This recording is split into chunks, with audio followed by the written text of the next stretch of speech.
जी अस्सलाम वालेकुम online students, आवाज़ आ रही है आपको? जी भजन, आवाज़ आ रही है आपको?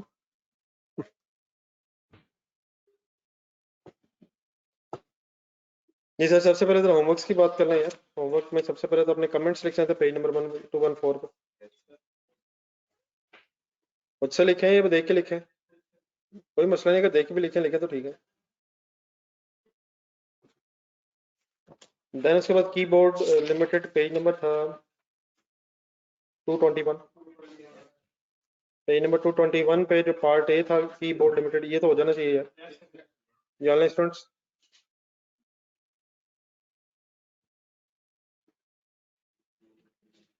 कीबोर्ड लिमिटेड पहले बता दें।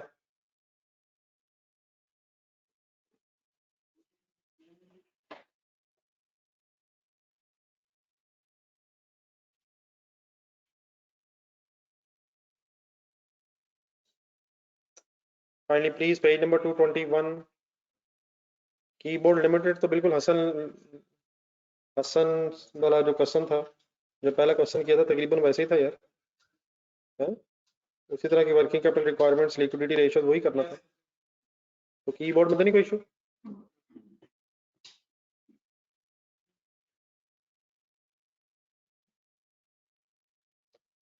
बाकी जो पेज नंबर 316 पे मैंने क्वेश्चन कहा था ना, वो फिर मैं डिस्कस करता हूँ, उसे छोड़ दें अभी। वो मैंने वैसे ही आपको कहा था, उसमें एक दो फिगर हैं डिस्कस करने वाली। तो पेज नंबर 316 जो है ना, उस पे जो क्वेश्चन है वो फिर मैं खुद करवा देता हूँ, उसको छोड़ दें। ये कीबोर्ड हो गया फाइनल, बस ये बता दें इसका पार्ट ए आप लोगों ने कर लिया। पेज नंबर 316 ही था ना वो, तो उसको फिर मैं खुद ही डिस्कस करता हूँ बाद में।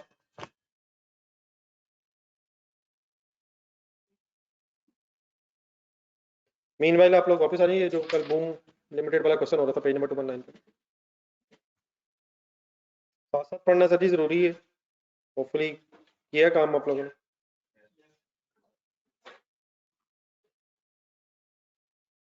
जी नुमान साहब, वो जब होगी फिर इंशाल्लाह बताऊंगा। अभी मेरा ख्याल है एक आध दिन जरा सही तरह देख लें कि क्या सिचुएशन बनती है। जी सर, ये अब हमने इसमें सिर्फ पार्ट ए किया था, पेज नंबर 219 में पार्ट ए हुआ था। रेशियोज हमने कैलकुलेट कर ली थी। इसमें अभी हमने पार्ट बी पढ़े जरा। For each ratio give one possible reason for variation from the industry. ठीक है, अब हमने ये बताना है कि जो हमारी रेशियोज आई हैं और जो इंडस्ट्री की रेशियोज हैं, इनमें अगर कोई चेंज है तो उसकी क्या पॉसिबल रीजन हो सकती है। तो उसको डिस्कस करने से पहले आप लोग इस तरह करें, अपना ज़रा रजिस्टर में अपना आंसर निकालें जो कल आपने बना ली है बूम लिमिटेड का। और पहले ज़रा ज़ुबानी दो तीन बातें ज़रा वैसे कर लेते हैं, बाद में फिर इसको ज़रा डिटेल में पढ़ाते हैं। तो मैंने आपके सामने स्क्रीन पे ये जो इंडस्ट्री की रेशियोज थी वो सामने रखनी है। ज़रा एक कंपैरिजन पहले करें सिंपल सा, कम से कम ये पता चल जाए कि हमारी जो रेशियोज हैं बिजनेस की बूम लिमिटेड के, वो इंडस्ट्री के मुकाबले में कंपैरिजन में इम्प्रूव हुई हैं या ख़राब हुई हैं। कम से कम पहले ये देखना ज़रा। तो आप लोग अपना आंसर काइंडली सामने रखिएगा। हमारा बीएल का जो आंसर है ग्रॉस प्रॉफिट रेशियो का, वो है 16.67, विच मीन्स हमारा ग्रॉस प्रॉफिट जो है वो इंडस्ट्री के मुकाबले में परसेंटेज में कम है। अब इसकी क्या रीज़न हो सकती है, थोड़ी थोड़ी बातें मैं साथ साथ करता रहता हूँ। देखें, ये जो ग्रॉस प्रॉफिट है ये इफेक्ट होगा सेल्स और कॉस्ट ऑफ सेल्स की फिगर से। तो या तो हमारी सेल कम है, सेल प्राइस कम है, या फिर कॉस्ट ऑफ सेल ज़्यादा है। ठीक है, इनिशियली बात तो ये है, अगर सेल प्राइस कम है तो अकॉर्डिंगली हमारा प्रॉफिट मार्जिन कम हो जाएगा। या अगर सेल प्राइस ज़्यादा है लेकिन कंपैरेटिवली हमारी कॉस्ट ऑफ सेल ज़्यादा है, चीज़ें हमने महंगी खरीदी हैं, तो इस वजह से भी हमारा ग्रॉस प्रॉफिट मार्जिन कम हो सकता है। देन उसके बाद आ जाए नेट प्रॉफिट रेशो पे। नेट प्रॉफिट रेशो हमारी कैलकुलेट हुई थी 3.83। ठीक है, अब ऑब्वियसली अगर ग्रॉस प्रॉफिट ही कम है तो पहली चीज़ तो ये है कि ये कोई सरप्राइजिंग बात नहीं है, सरप्राइजिंग न्यूज़ नहीं है कि ग्रॉस प्रॉफिट अगर कम है तो नेट प्रॉफिट भी कम है। अगर ग्रॉस प्रॉफिट कम है तो उसी से तो नेट प्रॉफिट आना होता है, तो फिर नेट प्रॉफिट भी कम होना ही था। ठीक है, लेकिन एक छोटी सी वर्किंग ये की जा सकती है, जरा कैलकुलेटर पकड़े मेरा, ध्यान से सुनना है, पूरा डिटेल में चला जाना काम सारा। ये ग्रॉस प्रॉफिट मार्जिन जो है और जो नेट प्रॉफिट मार्जिन है, इनमें डिफरेंस नहीं कितना है।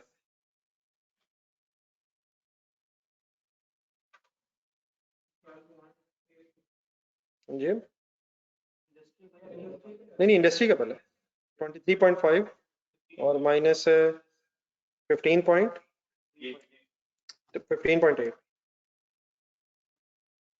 अब ये जो ग्रॉस प्रॉफिट मार्जिन है ना, इसकी जरा वर्किंग देखा जरा आप लोगों ने जो सॉल्व किया हुआ है, ये सेल्स की बेस पे है और नेट प्रॉफिट भी सेल्स की बेस पे है।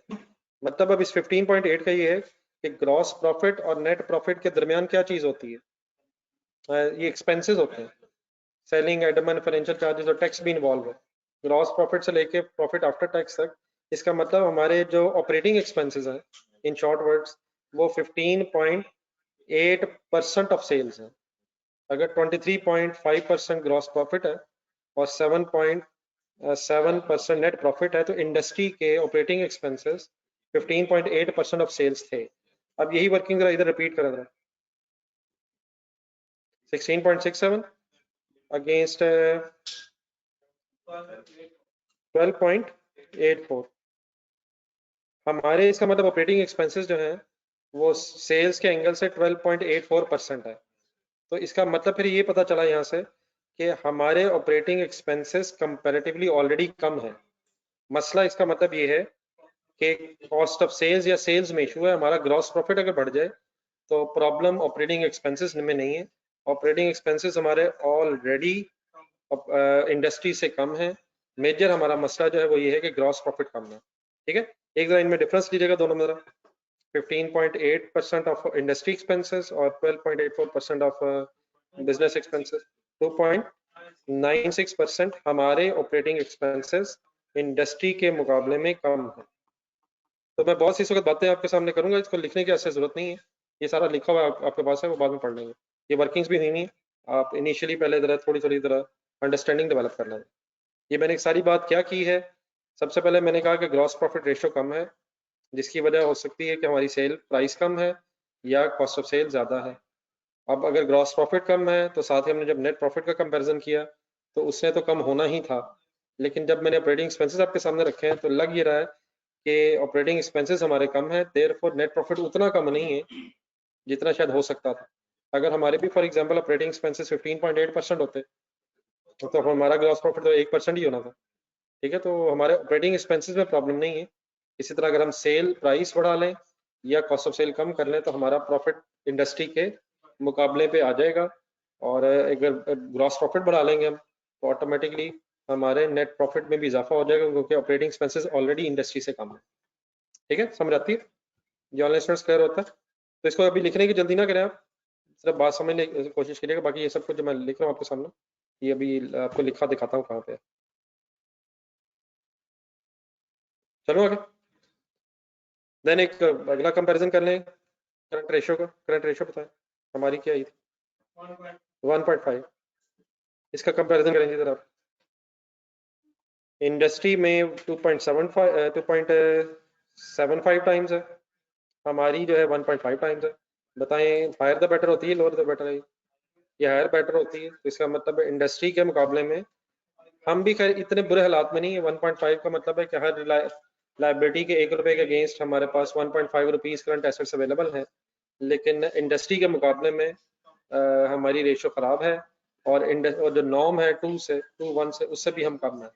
तो मतलब गुजारा तो हो रहा है, लेकिन स्टिल इंडस्ट्री के मुकाबले में अगर देखा जाए तो हमारी करंट रेशो जो है वो अच्छी नहीं है एज कम्पेयर विद इंडस्ट्री। ठीक है, अब इसकी क्या वजह हो सकती है?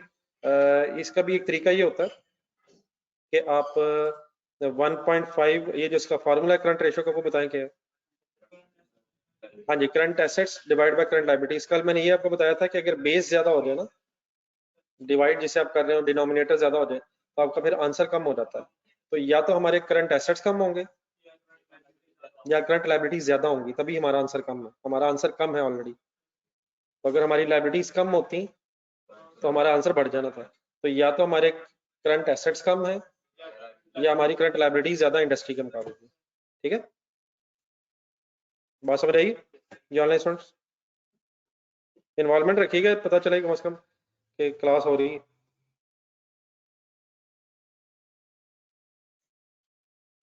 देन अरे गियरिंग रेशो हमने सेट कर ली थी जिस तरह लिखी भी थी, 37.5 अगेंस्ट 62.5। इसका इसका कंपैरिजन करें तो हाँ जी 50-50 थी। इंडस्ट्री में जितने लोन्स हैं उतनी इक्विटी है, मतलब डेट इक्विटी सेम है।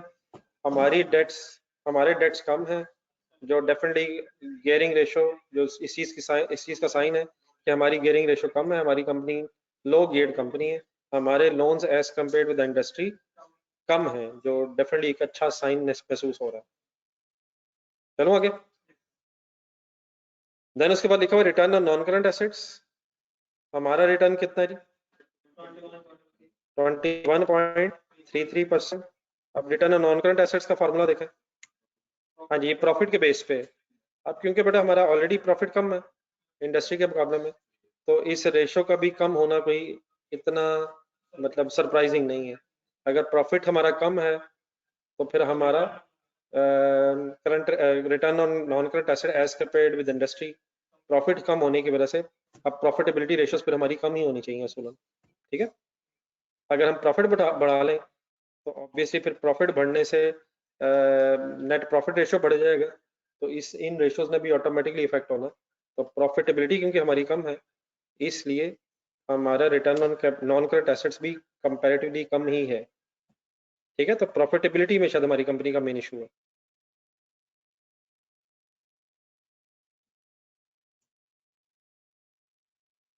जी वाइस का बेटा वसीम साहब, मेरे ख्याल है जो इशू है ये आपका स्पेसिफिक लग रहा है। अल्लाह का शुक्र है, मेरे ख्याल वाइस का कोई इशू नहीं है। तो काइंडली अगर प्रॉब्लम आए तो रीज्वाइन करके जरा देख लें। जी ऑनलाइन स्टूडेंट्स बाकियों को तो नहीं आ रहा वाइस का मसला? वाइस तो मेरे ख्याल अल्लाह का शुक्र है हम मेरे तक आ रही है। चले ठीक है, ठीक है, आगे चलो। वाइंड अप कर लें सर जरा यहाँ तक discussion. Return on capital employed होना जरा 20%। 20% क्या है जी? बेस्ड ऑन कैपिटल एम्प्लॉयड है, तो कैपिटल एम्प्लॉयड की बेस पे ये जो हमारा 20% आ रहा है, तो इसमें भी प्रॉफिटेबिलिटी का इम्पैक्ट है वैसे। प्रॉफिट की बेस पे ही है ना ये भी, तो ऑपरेटिंग प्रॉफिट ही की बेस पे है, तो ऑपरेटिंग प्रॉफिट हमारा कम है, जिसकी वजह से इसने इंडस्ट्री के मुकाबले में इसने कम ही होना था। दूसरी, चलो दूसरी बात फिर वो फिगर्स के साथ दोबारा करता हूँ। जी वो लोन्स की बात भी हो सकती है, असल में अगर बेस हमारी कम होगी तो फिर आंसर ज्यादा है, लेकिन बेस में यह इक्विटी भी है और लोन भी है, तो वो शायद दोनों दोनों मिला के शायद फर्क नहीं पड़ता। फाइनल आ जाए, रिटर्न ऑन इक्विटी हमारा है, ये भी कम है मेरा ख्याल है 16.1% एज कम्पेयर विद इंडस्ट्री। तो हमारी जो सारी प्रॉफिटेबिलिटी रेशियोज है ना, ये ग्रॉस प्रॉफिट मार्जिन हो गया, नेट प्रॉफिट मार्जिन है, return on capital employed, return on non current assets, return on equity, ये सारी इंडस्ट्री से कम है, और उसकी वजह वो मेन प्रॉफिटेबिलिटी है। और प्रॉफिटेबिलिटी में मेन मसला हमारा ग्रॉस प्रॉफिट का है। अगर ग्रॉस प्रॉफिट बढ़ जाएगा तो ऑपरेटिंग एक्सपेंसेस हमारे मैनेजेबल हैं, जिससे नेट प्रॉफिट अगर हम बढ़ा लें तो ये सारी प्रॉफिटेबिलिटी रेशियोज जो है ये भी इंप्रूव हो सकती हैं। गियरिंग रेशियो हमारी बेहतर है, हमारे डेट्स कंपेरेटिवली कम है। करंट रेशियो के एंगल से भी अगर देखें तो करंट रेशियो भी हमारी इंडस्ट्री के मुकाबले में वीक है। तो ओवरऑल जो परफॉर्मेंस हमारी प्रॉफिटेबिलिटी, सर इसके फार्मूले में प्रॉफिट लिखा हुआ सर, तो अगर प्रॉफिट कम होगा तो इसने रेशियो ने कम हो जाना।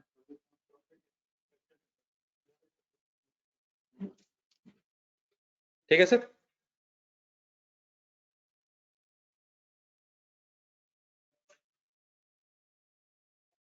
अब इस तरह के नेक्स्ट पेज पे आ रहे हैं, जो मैंने थोड़ी सी आपके सामने डिस्कशन रखी है, इसको जरा डिटेल में पढ़ते हैं।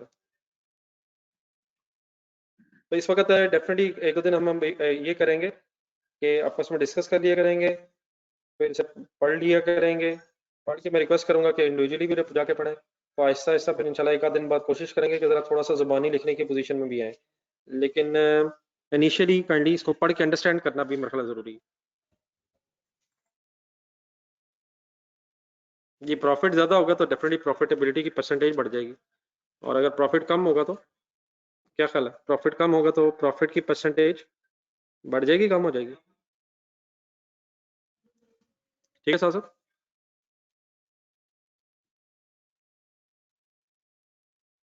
बाकी तो एक मिनट,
अभी मेरे से डिस्कशन सुनते हुए आपने काइंडली अपना क्वेश्चन वाला पेज जिसमें इंडस्ट्री की रेशोज दी हुई हैं और साथ अपना आंसर वाला रजिस्टर पे जो आपने सॉल्व किया हुआ है वो भी प्लीज साथ साथ देखना।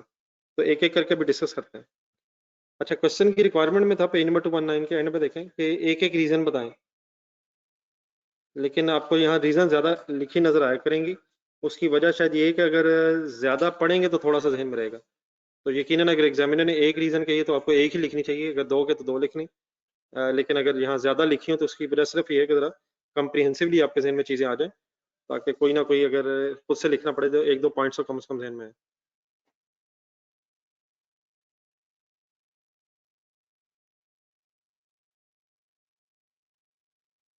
जी सर, स्टार्ट कीजिएगा जरा।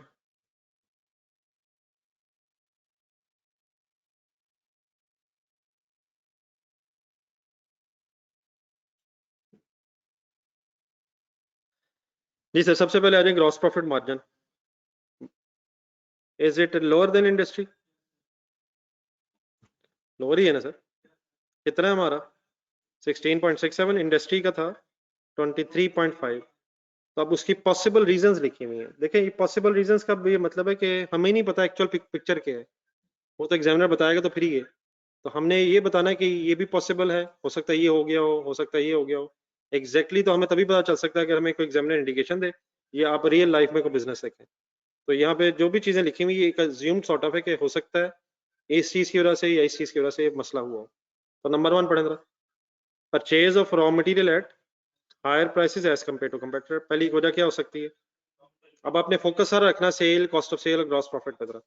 अब हो सकता है कि हमें जिस प्राइस पे चीजें मिली हैं वो प्राइस ज्यादा है उस प्राइस से जिस प्राइस पे हमारे इस इंडस्ट्री के कंपेटिटर ने चीजें ले ली हैं। तो एक वजह तो ये पॉसिबल है। इससे क्या होगा वैसे? हमारी कॉस्ट ऑफ सेल बढ़ जाएगी। ठीक है। सेकंड जो पॉइंट लिखा है उसको एज इट इज पढ़ लीजिएगा, इसको मैंने अभी डिटेल में डिस्कस करना है। लिखा हुआ inability to obtain economies of scale in production, ये क्या होती है? एक सेकंड इस लाइन को छोड़ दें, मैं अभी इसको बाद में एक्सप्लेन करता हूँ एग्जांपल के साथ, असल में फिगर्स के साथ बताता हूँ। इसको एक सेकंड छोड़ दें, सेकंड पॉइंट को। थर्ड में है higher production cost due to inefficiency, इसका क्या मतलब है? हाँ जी, हमारा काम जो है हमारी प्रोडक्शन कॉस्ट, चीज़ों को बनाने की कॉस्ट इस वजह से बढ़ गई है कि फॉर एग्जांपल हमारा रॉ मटेरियल कंपैरेटिवली ज़्यादा वेस्ट होता है। मतलब हमारे एम्प्लॉयज़ जब काम करते हैं तो कंपैरेटिवली वो काम के दौरान ज़्यादा रॉ मटेरियल वेस्ट कर देते हैं। हमारे कंपेटिटर्स जो हैं वो एफिशिएंटली काम कर लेते हैं। या रॉ मटेरियल की जगह दूसरी तरफ अगर आ जाए, हमारे एम्प्लॉयज़ जो हैं वो काम के दौरान टाइम सही तरह इफेक्टिवली यूज़ नहीं करते, आइडल टाइम लगा देते हैं। ठीक है, टाइम की इनएफिशिएंसी है। या फॉर एग्जांपल हमारी जो ओवरहेड कॉस्ट है वो कंपैरेटिवली ज़्यादा है। तो प्रोडक्शन चीज़ें बनाने की जो कॉस्ट है उसमें अगर हमारी इनएफिशिएंसी होगी तो उससे भी हमारी कॉस्ट ऑफ प्रोडक्शन बढ़ के हमारी अल्टीमेटली कॉस्ट ऑफ सेल बढ़ने से हमारा प्रॉफिट कम हो जाएगा। ठीक है, ये समझ आता है? ये ऑनलाइन स्टूडेंट साथ जरा साथ इन्वॉल्व रहे। मैंने अभी सेकंड वाला इंटेंशनली जरा छोड़ा, ये भी डिस्कस करते हैं।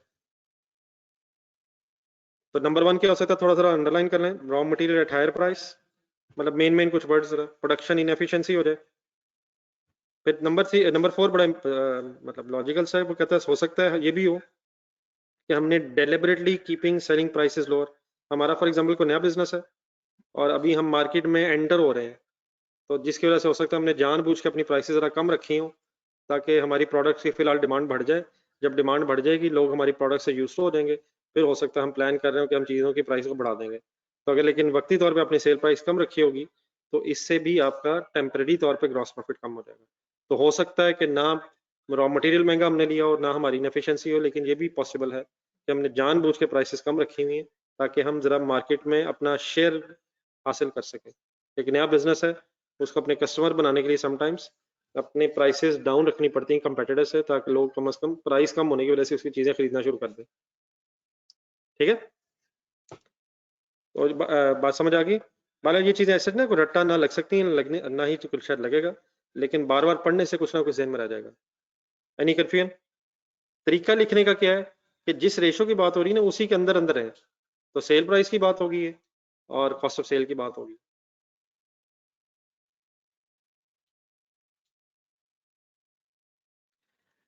जी, देन आ जी net profit margin. Net profit margin भी हमारा हायर है लोअर है? लोअर देन इंडस्ट्री है, ब्रैकेट में पहले तो पढ़ें। पहली मेन रीजन तो ये है कि जी ग्रॉस प्रॉफिट हमारा अगर लोअर था, ग्रॉस प्रॉफिट अगर लोअर था तो इसने लोअर होना ही था, तो मेन पहली रीजन ये है। बाकी वो जितनी मैंने अभी फिगर्स आपके सामने कैलकुलेट की थी ना, जरा कैलकुलेटर रखिएगा, 7 फिगर सॉल्व करनी है हमें आपने, वो सारी इस वर्किंग में आ रही हैं। वो कहता है BL's gross profit margin is 16.83% lower than industry. ये जरा वर्किंग करके देखा जरा, 16.67% हमारा है और 23.5% इंडस्ट्री का है। तो पहले तो इसका डिफरेंस लेना, सही लिखा हुआ। चलो आगे, अब ब्रैकेट छोड़ के पढ़े। BL's gross profit margin is 6.83% lower than industry, whereas net profit margin is only 3.87%। Calculate करें जरा, ये वही परसेंटेजेस का डिफरेंस ले रहा है, लोअर देन लोअर तक आ जाए, 3.87 लोअर। क्या चीज कितनी कम है और क्या चीज कितनी कम है? ग्रॉस प्रॉफिट जो है 8.63% कम है और नेट प्रॉफिट 3.87% कम है। इसकी क्या वजह थी वैसे पता है आपको? हमारे ऑपरेटिंग एक्सपेंसेस कम थे, which indicates that BL's operating expenses as a percentage of sale are approximately 2.96% lower than industry। ये पता है किसी को कैसे फिगर आई थी? उसने इसका डिफरेंस लिया है इन दोनों का, लेकिन आप जरा उस तरह भी कर लें जरा। हाँ जी, जरा यहाँ पे एक वर्किंग लिखना, अपने हाथ से लिखना। इंडस्ट्री के ऑपरेटिंग एक्सपेंसेस की परसेंटेज बताएं और BL के बताएं। ये सॉल्व कर लीजिएगा, साथ फिगर लिखना। कैसे फाइंड आउट करवाया था मैंने थोड़ी देर पहले? इंडस्ट्री का ग्रॉस प्रॉफिट था 23.5,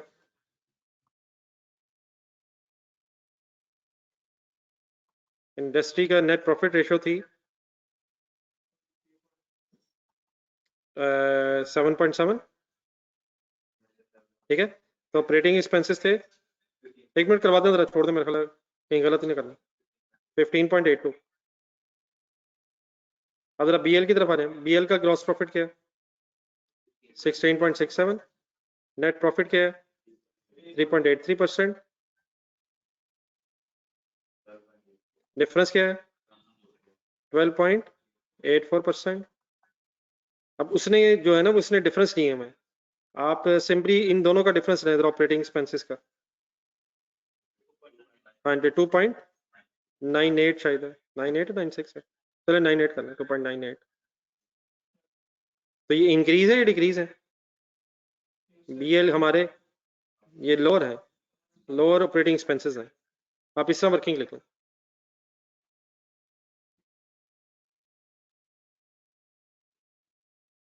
ये नोट कर लें, जगह बन जाएगी right side.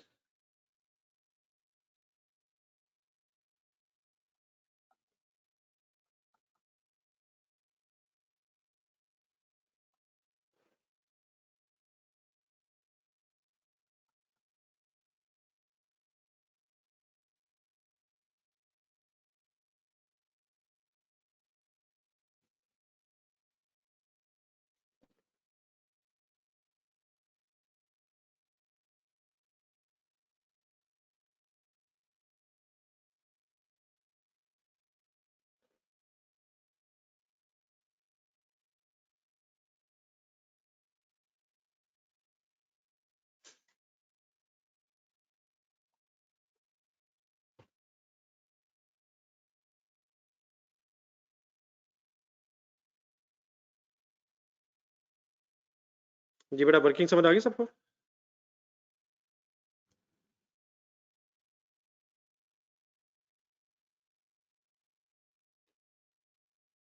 Operating expenses lower वाली वर्किंग समझ आ गई है?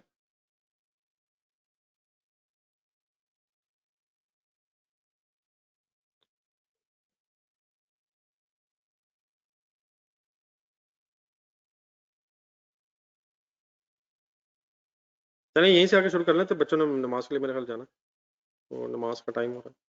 ठीक है, 4 बजे तक आ जाए, फिर इंशाल्लाह डिस्कशन यहीं तक स्टार्ट करते हैं। ठीक है ऑनलाइन स्टूडेंट्स, ये आके फिर बात दोबारा यहीं से कंटिन्यू करते हैं।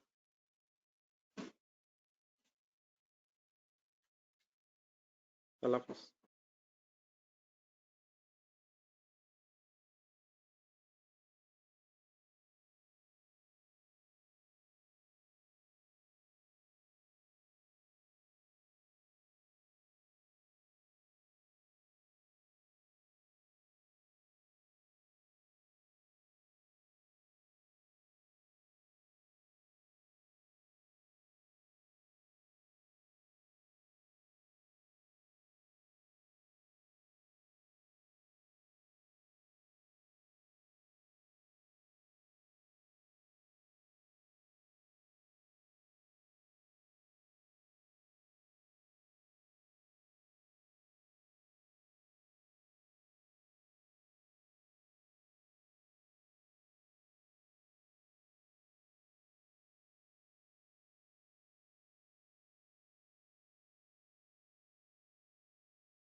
जी ऑनलाइन स्टूडेंट्स आ गए वापस? ये नोट कर रहे थे आप लोग? कर ली? कर लें, कंप्लीट करना।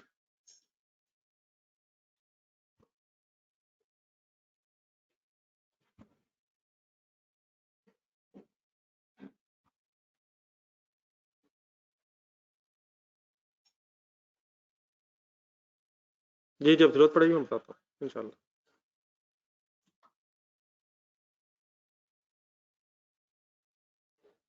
जी ठीक है वकील साहब, बच्चों से मशवरा कर लेते हैं कि लेक्चर कब तक चलना चाहिए।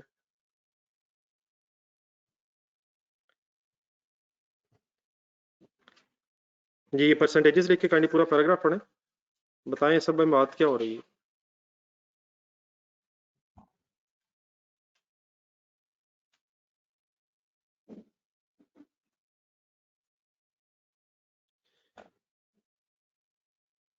हमारी सारी वर्किंग का क्रक्स क्या है, स्टोरी क्या है? हाँ जी, असल मसला जो हुआ है कि नेट प्रॉफिट हमारा कम हुआ है, उसकी रीज़न जो है वो ग्रॉस प्रॉफिट का कम होना है। हालांकि अगर एनालाइज किया जाए तो ऑपरेटिंग एक्सपेंसेस तो ऑलरेडी हमारे इंडस्ट्री के मुकाबले में कम है, और जिसकी वजह से हमारा ऑपरेटिंग प्रॉफिट उतना कम नहीं हुआ जितना शायद हो जाना चाहिए था अगर हमारे ऑपरेटिंग एक्सपेंसेस इंडस्ट्री के बराबर होते।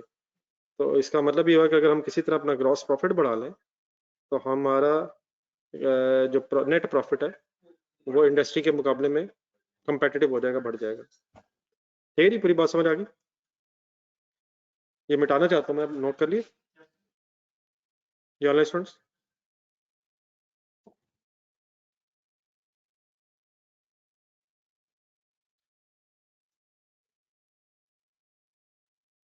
देन सर आज जरा करंट रेशो पर देख लें, फिगर्स के साथ जरा देख लें हमारी करंट रेशो इंडस्ट्री के मुकाबले में लोअर है।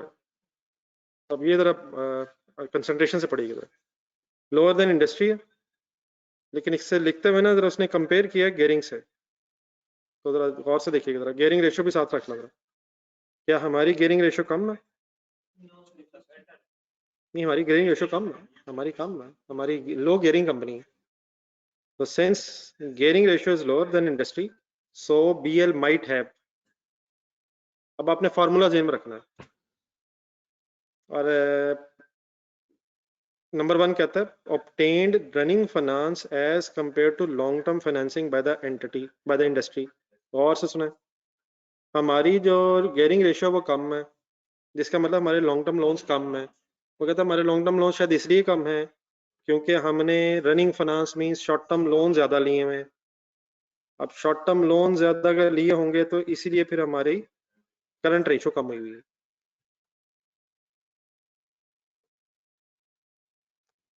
रनिंग फाइनेंस के साथ लिख लीजिएगा, ये शॉर्ट टर्म लोन्स को कहते हैं bank overdraft, running finance short term loans होते हैं। अब शॉर्ट टर्म लोन्स किस जगह होते हैं, करंट लायबिलिटीज में, ये लॉन्ग टर्म है। तो दोबारा रिपीट करें जरा सेंटेंस। वो कहता है हमारी क्योंकि गेयरिंग कम है तो इसका मतलब हमने लॉन्ग टर्म लोन नहीं लिए हुए, यहाँ तक तो बात समझ आती है।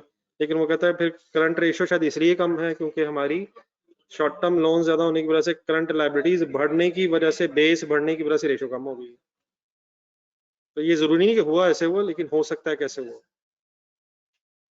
ठीक है जी, ऑनलाइन स्टूडेंट समझ आया?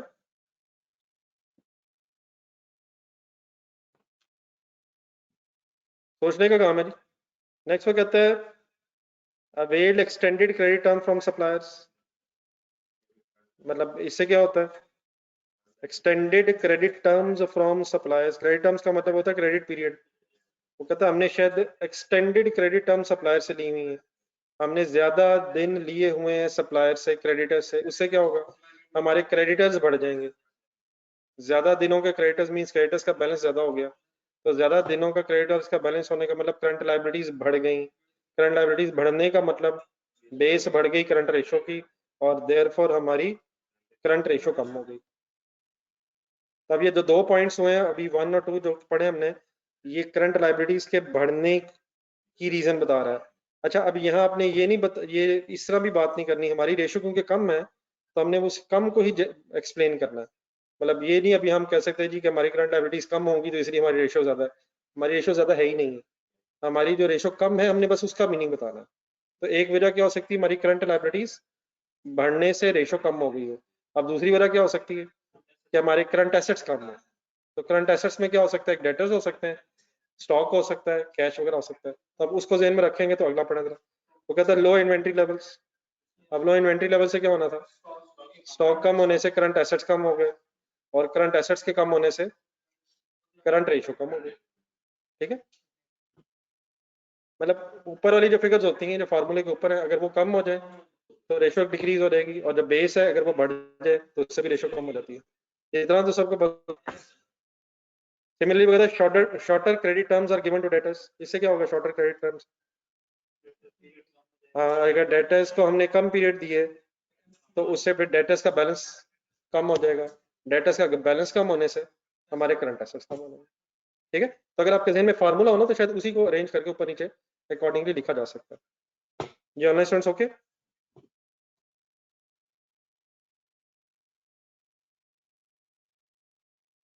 चलें कंप्लीट करने, बाकी गेयरिंग रेशियो की कुछ बातें हो गई हैं। लोअर देन इंडस्ट्री है, ये फाइनल है। अब लोअर देन इंडस्ट्री में हमने तो कहा ये पॉजिटिव है, लेकिन उसने देखें क्या लिखा है, वो कहता है difficulty in raising long term loan due to low profit. बात वैसे उसकी भी ठीक है, उसने कहा क्योंकि हमारे प्रॉफिट्स कम है इसलिए शायद हमें लो बैंक के लॉन्ग टर्म लोन देते ही नहीं है, तो ये भी वजह हो सकती है गियरिंग रेशियो इंप्रूव होने की।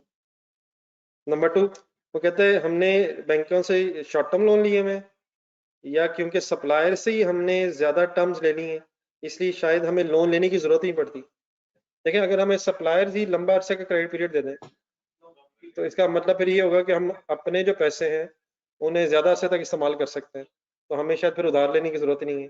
तो या तो हमने शॉर्ट टर्म लोन से अपना गुजारा किया हुआ है, या फिर हमने सप्लायर से ज़्यादा टर्म्स अवेल किए हुए हैं जिसकी वजह से हमें शायद लॉन्ग टर्म लोन की ज़रूरत ही नहीं पड़ती। तो एक तो ये कि शायद हमें देता कोई नहीं, और दूसरा ये कि शायद हमें ज़रूरत नहीं है क्योंकि हमें रनिंग फाइनेंस या सप्लायर से ही एक्सटेंडेड टर्म्स मिल जाती हैं। एक नज़र पढ़ लें यहीं तक जरा, एक जितना पढ़ा हमने वो ऊपर जो पॉइंट नंबर 2 फिर इसको एक्सप्लेन करना मैंने। ये shorter term are given to debtors, इसका मतलब है कि डेटर्स को हमने कम टाइम पीरियड दिया हुआ है और देयरफॉर डेटर का बैलेंस कम हो जाता है, जल्दी पैसे दे देते हैं।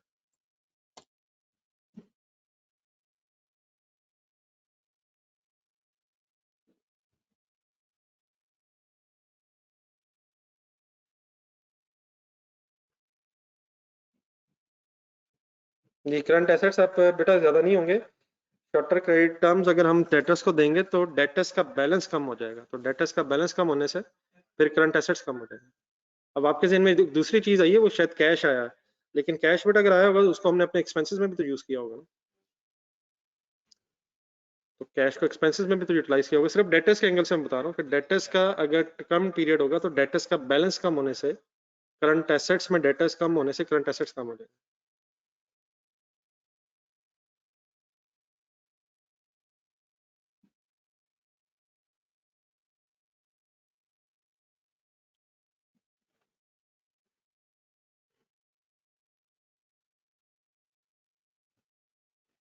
जी, नंबर 2 नेक्स्ट पेज पे आने, शायद नेक्स्ट पेज है, return on non current assets से फार्मूले बस अपने ज़हन में रखना है।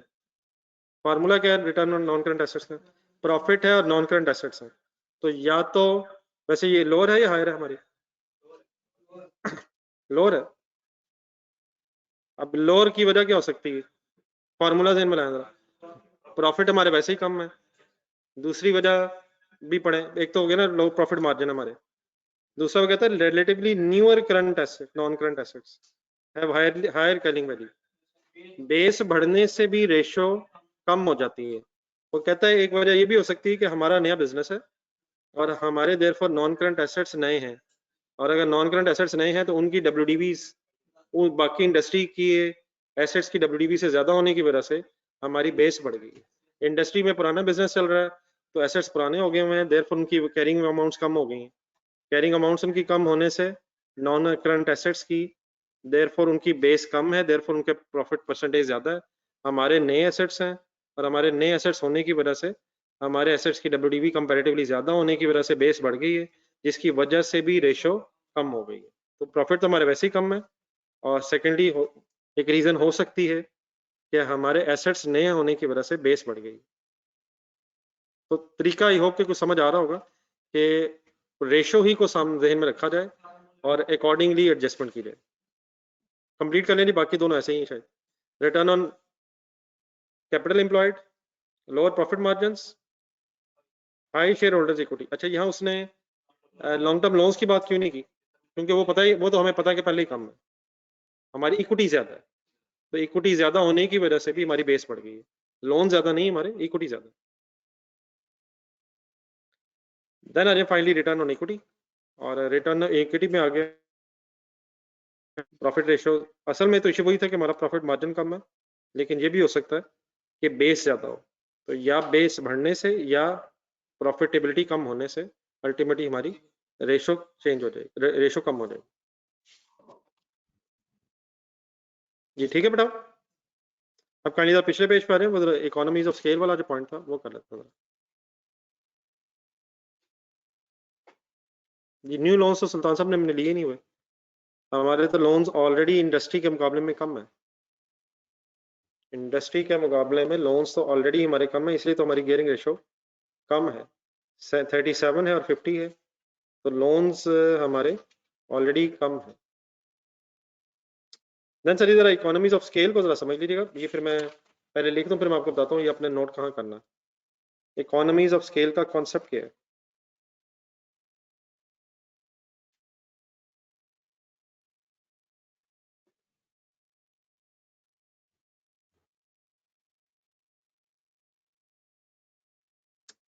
असल में सर ये बिजनेस में कॉस्ट होती है, बिजनेस में आपकी जो कॉस्ट इंकर होती है, ये पहले मैं पूरी बात कर रहा हूँ फिर आप नोट कीजिएगा। बिजनेस की कॉस्ट है वो दो तरह की होती है, एक वेरिएबल कॉस्ट होती है और एक फिक्स कॉस्ट होती है। वेरिएबल कॉस्ट किस कॉस्ट को कहते हैं? With change with number of units कहना। अगर आप ज्यादा यूनिट्स बना रहे हैं और कॉस्ट भी अकॉर्डिंगली ज्यादा होती जा रही है, तो ऐसी कॉस्ट वेरिएबल कहलाती है।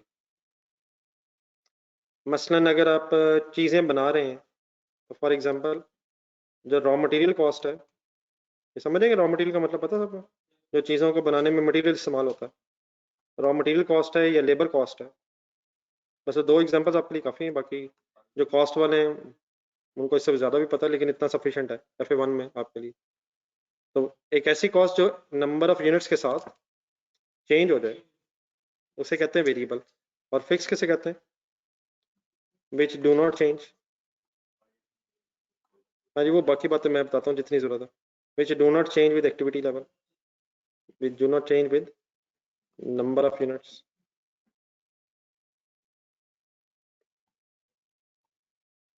For example rent, insurance, assets की इंश्योरेंस एक्सेट्रा।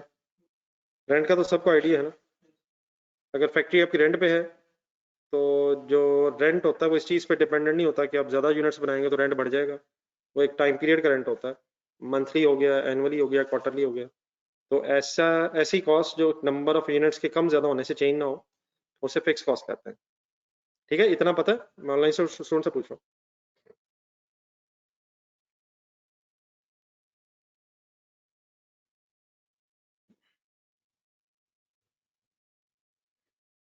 अब इससे फर्क क्या पड़ता है? लेट्स अज्यूम 2020 में आप थे, आपने यूनिट्स प्रोड्यूस किए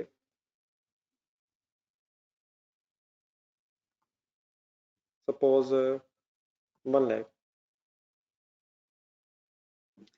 एक यूनिट की वेरिएबल कॉस्ट थी for example suppose 20 rupees, ₹20। Variable cost 20 rupees per unit. Fix cost थी आपकी सपोज 5 लाख पर। अगर आपने 1 लाख यूनिट्स बनाए हैं तो बेस्ड ऑन दिस डाटा आपकी टोटल कॉस्ट कितनी होगी? कैसे? 1 लाख यूनिट्स अगर आपने बनाए हैं तो मल्टीप्लाइड बाय 20, 20 लाख तो ये वेरिएबल कॉस्ट होगी। ठीक है, 1 लाख इंटू 20 और प्लस इसमें फिक्स कॉस्ट अगर लेना है टोटल कॉस्ट निकाल रहा है, तो फिक्स कॉस्ट कितनी मैंने लिखी है 5 लाख, देयरफॉर 25 लाख आपकी टोटल कॉस्ट है। याद है? ठीक है मेरी वर्किंग जो ऑनलाइन स्टूडेंट्स समझ आता है। अब आप ये बताएं एक यूनिट को बनाने की पर यूनिट टोटल कॉस्ट कितनी है, पर यूनिट टोटल कॉस्ट कैसे वर्किंग करो? 25 लाख टोटल कॉस्ट है और बने कितने यूनिट्स हैं 1 लाख, तो इज इक्वल टू 25 रुपए total cost per unit. Done. अब आने सपोज 2021, ध्यान से सुनिएगा। तो फर्स्ट करें आप 2021 में 1,20,000 यूनिट्स बना लें, हो सकता है यूनिट्स कम ज्यादा, तो सपोज ज्यादा यूनिट्स बन गए, वेरिएबल कॉस्ट का पर यूनिट सेम रहेगा, ठीक है, एक यूनिट को बनाने की कॉस्ट।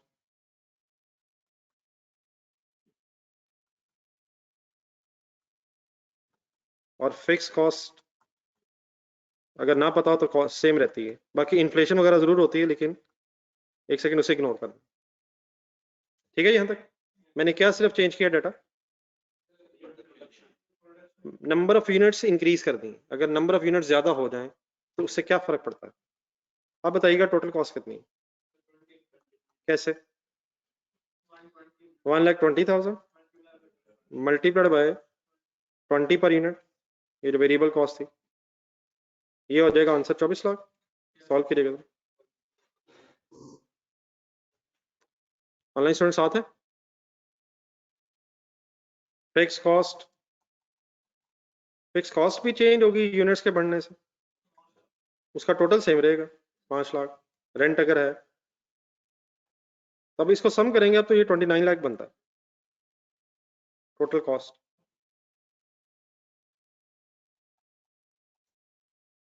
क्या नंबर ऑफ यूनिट्स इंक्रीज हुए? ध्यान से आप देखिएगा जो फाइनल कंक्लूजन है, क्या यूनिट्स इंक्रीज हुए हैं?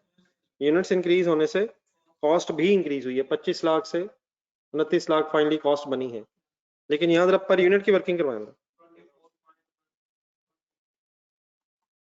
पर यूनिट कॉस्ट 29 लाख, अब 29 लाख डिवाइड बाय 120,000 यूनिट्स, तो पर यूनिट कॉस्ट जो है कितना आंसर आ रहा है? 24.17 तकरीबन पर यूनिट। मैंने सिर्फ क्या किया है, यूनिट्स बढ़ा ली हैं। यूनिट्स बढ़ाने से टोटल कॉस्ट तो बढ़ी है, लेकिन ये पर यूनिट कॉस्ट कम क्यों हो गई? बस सवाल अभी है, क्या variable cost per unit change हुई है? असल में हुआ क्या है, एक और कैलकुलेशन करें जरा, कैलकुलेटर पकड़ना। 5 लाख फिक्स कॉस्ट थी, ये पहले डिवाइड हो रही थी 1 लाख यूनिट्स पे, तो 5 लाख 1 लाख से डिवाइड अगर आप करेंगे तो ये 5 रुपए पर यूनिट बनता है। तो 25 कैसे बना हुआ था? 20 रुपए वेरिएबल था और 5 रुपए पर यूनिट फिक्स कॉस्ट थी, लेकिन 2021 में फिक्स कॉस्ट 5 लाख को जरा 1,20,000 से डिवाइड करें, तो 5 लाख डिवाइड बाय 120 अगर आप करेंगे तो 4.17। असल में हुआ क्या है, फिक्स कॉस्ट का जो टोटल है वो सेम रहा है, लेकिन नंबर ऑफ यूनिट्स इंक्रीज होने से बेस में नंबर ऑफ यूनिट्स इंक्रीज होने से आपकी पर यूनिट फिक्स कॉस्ट कम हो गई है। तो फिक्स कॉस्ट टोटल सेम रहता है, लेकिन अगर आप एक्टिविटी लेवल बढ़ा लें, यूनिट्स बढ़ा लें, तो उसके यूनिट्स के बेस बढ़ने से पर यूनिट कॉस्ट कम हो जाती है। तो ये जो कॉन्सेप्ट है कि आप यूनिट्स की प्रोडक्शन ज्यादा करके फिक्स कॉस्ट का पर यूनिट कम करके अपनी टोटल कॉस्ट कम कर सकते हैं, इसे इकोनॉमीज ऑफ स्केल बोलते हैं। मींस अगर आपने एक यूनिट्स बढ़ा ली हैं तो उससे आपकी अल्टीमेटली कॉस्ट पर यूनिट कम हो जाएगी, और अगर आपकी सेल प्राइस सेम भी रहे, आप सेल प्राइस ना भी बढ़ाएं, तो कॉस्ट प्राइस कम होने की वजह से आपका प्रॉफिट मार्जिन बढ़ जाएगा। एक प्रॉफिट बढ़ाने का तरीका क्या है कि आप ज्यादा यूनिट्स बना के बेच दें, सेल प्राइस ना भी अगर बढ़े तो ज्यादा यूनिट्स बना लेने की वजह से आपकी पर यूनिट टोटल कॉस्ट कम हो जाएगी, जिससे आपका अल्टीमेटली प्रॉफिट बढ़ जाए। ठीक है, तो this concept is called as economies of scale. क्या मतलब this concept is called as, क्या कॉन्सेप्ट है ये? क्या बढ़ा के क्या कम कर लें? प्रोडक्शन बढ़ा के पर यूनिट कॉस्ट कम कर लें, और फिर सेल प्राइस अगर आप कांस्टेंट भी रखेंगे, इवन देन आपका प्रॉफिट मार्जिन बढ़ जाएगा। ठीक है, अब एक सेकंड एक काम करें, पहले पेज नंबर 220 पे, पेज नंबर 220 पे जो लाइन पढ़ रहे थे हम, जिसको मैंने छोड़ा था, वो पहले कंप्लीट कर लें। क्या लिखा हुआ था? Inability to obtain economies of scale in production as compared to the competitors।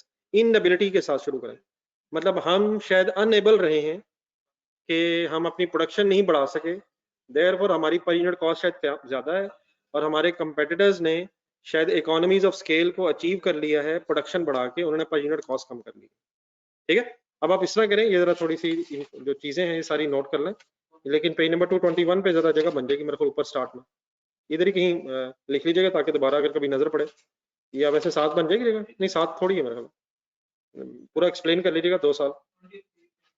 Page number 220 देख ले, जहां भी जगह बने, मेरे ख्याल में 221 पे ऊपर राइट साइड पे जगह है, थोड़ा थोड़ा शॉर्ट करके, बाकी आपकी मर्जी जहां लिखना आपने।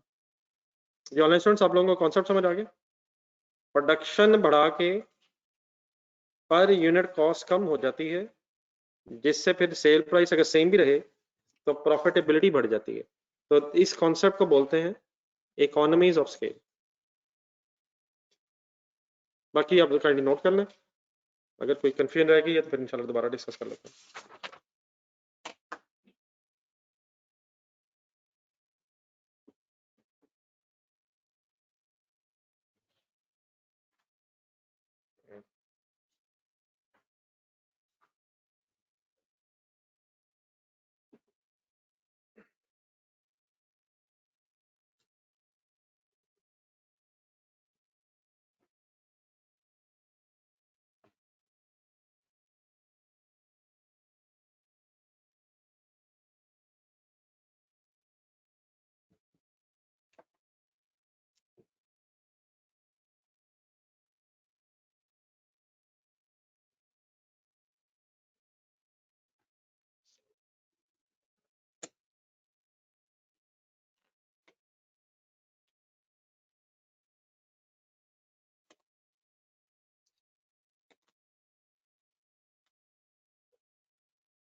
ये बेटा, अगर प्रोडक्शन बढ़ जाए 1 लाख यूनिट से, अगर 120,000 यूनिट्स पे हम आए, तो प्रोडक्शन के बढ़ने से हमारी पर यूनिट कॉस्ट कम हो जाती है, इसको इकोनॉमीज ऑफ स्केल बोल रहे हैं। अगर आप नंबर ऑफ यूनिट्स प्रोड्यूस ज़्यादा कर लेंगे, तो फिक्स कॉस्ट जो है वो ज़्यादा यूनिट्स पे डिवाइड हो जाएगी, जिससे आपकी पर यूनिट टोटल कॉस्ट कम हो जाएगी, और पर यूनिट टोटल कॉस्ट कम होने से आपकी जो सेल प्राइस में से जो डिफरेंस प्रॉफिट का है वो ज़्यादा हो जाएगा। ठीक है, क्लियर हो गया? तो प्रोडक्शन बढ़ा लेने से ultimately per unit cost reduce हो जाती है, और फिर एक यूनिट को अगर आप सेम सेल प्राइस पे भी बेचें, तो पर यूनिट प्रॉफिट बढ़ जाता है। सर आपके सामने है सर, व्हाट्सएप देख।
ये variable cost number of units के इंक्रीज होने से साथ ही इंक्रीज हो जाएगी, उसका पर यूनिट लेकिन सेम रहेगा।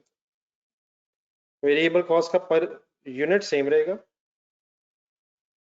2020, उसका सिर्फ प्रोपोर्शनेट इसने इंक्रीज होना है यूनिट्स के साथ, चेंज रुपीज ने चेंज होना है। टोटल वेरिएबल कॉस्ट का चेंज होता है, पर यूनिट उसका सेम रहता है। मतलब यहाँ भी 20 था, 20 यहाँ है। मेन इशू है फिक्स कॉस्ट का पर यूनिट कम हो गया। ठीक है अब्दुल्ला, वेरिएबल कॉस्ट जो चेंज होती है ना वो पर यूनिट चेंज नहीं, टोटल चेंज हो रहा है। और फिक्स कॉस्ट का टोटल अनचेंज रहता है। ये टोटल के एंगल ऊपर जो लाइंस लिखे ना, ये टोटल के एंगल्स लिखे हैं। फिक्स कॉस्ट का टोटल सेम रहता है और वेरिएबल कॉस्ट का टोटल चेंज होता है। ठीक है अब्दुल्ला,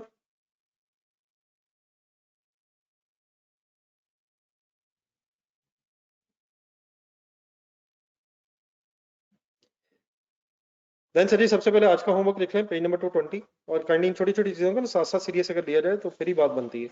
तो ये जो हमने कमेंट्स पढ़े ना सारे रीजंस, तो सबसे पहले तो इंडिविजुअली आपने काइंडली इसको आज पढ़ना दोबारा, और बेहतर यही रहेगा कि पढ़ें 5-10 मिनट पहले और फिर अपने लफ्जों में जरूर लिखने की कोशिश करें। ये थोड़ा सा लिखने से ही प्रैक्टिस होगी। ठीक है, तो सबसे पहला होमवर्क आज का ये ध्यान में रखना आपने। मीनवाइल आ जाए पेज नंबर 207 पे, एक और क्वेश्चन पढ़ते हैं। बैठे हैं ऑनलाइन स्टूडेंट्स, नोट कर लिया सबने? तो ये छोटी छोटी रिक्वेस्ट करूंगा साथ साथ, इन्हें प्लीज जरूर पूरा करना।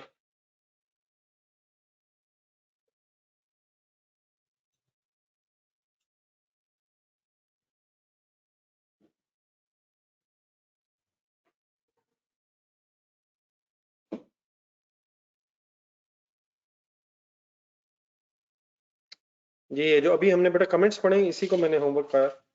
इन्हीं कमेंट्स को आपने काइंडली, ये बूम लिमिटेड के जो रीजंस हैं बी पार्ट, इसी को काइंडली जरा दोबारा पढ़ के अपने लफ्जों में लिखने की कोशिश करनी।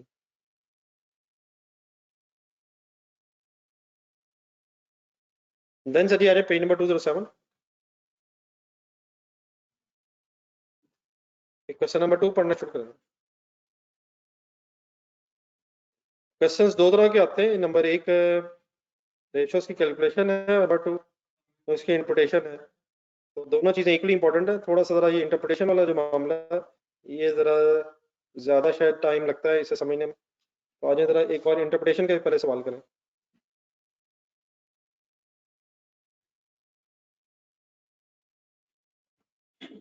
जी सर, क्वेश्चन नंबर 2 है पेज नंबर 207। रिक्वायरमेंट पढ़ें जिसका, draft report to the board of directors on behalf of CFO analyzing the financial performance of the Varis Limited by evaluating each category of ratios in comparison with industry। तो एक report लिखनी है किसको, board of directors को लिखनी है। किसके behalf पे? आप अपने CFO के बिहाफ पे बोर्ड ऑफ डायरेक्टर्स को एक रिपोर्ट देनी है जिसमें आपने वारिस लिमिटेड की फाइनेंशियल परफॉर्मेंस को इवेल्युएट करना है इंडस्ट्री के कंपैरिजन में। तो सिर्फ एक कमेंट्स की बात है। शायद फर्स्ट लाइन पर, Sachal limited is planning to acquire 100% share holding in Waris limited. Sachal limited को कंपनी है वो प्लान कर रही है कि वारिस लिमिटेड के 100% शेयर्स को एक्वायर कर ले, मीन सारे शेयर्स खरीद ले।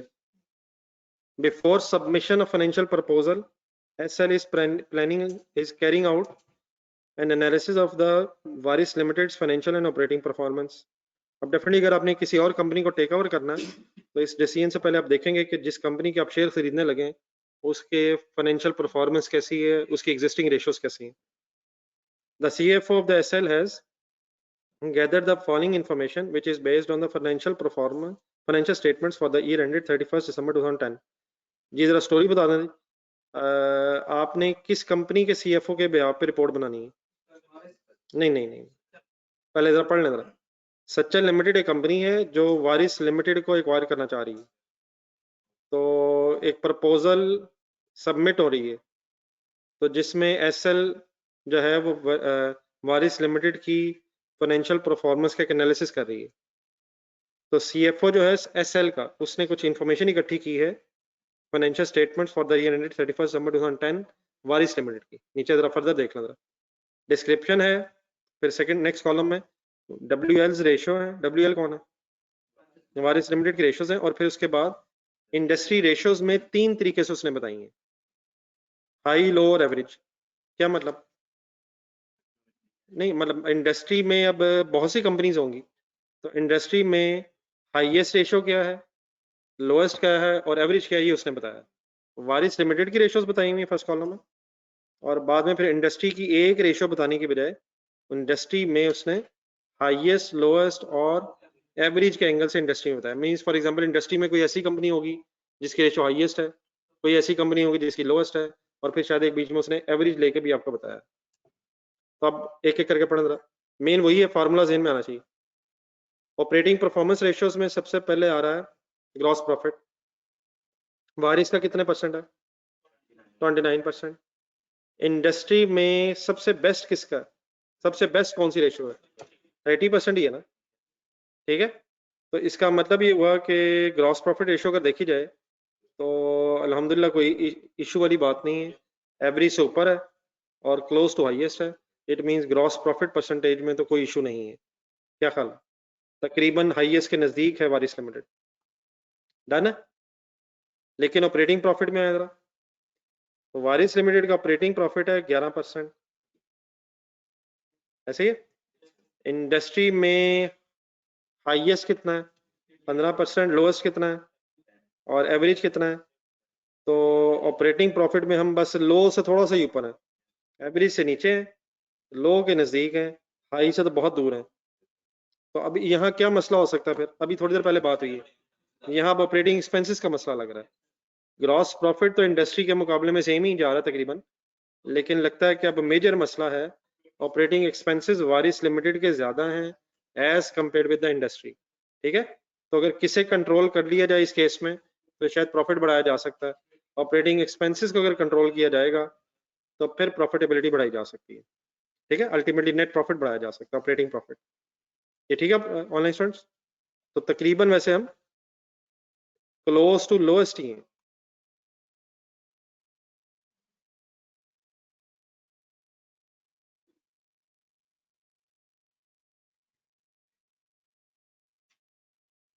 देन वो कहता है return on share holders equity. अब return on share holders equity का फार्मूला से मिला जरा।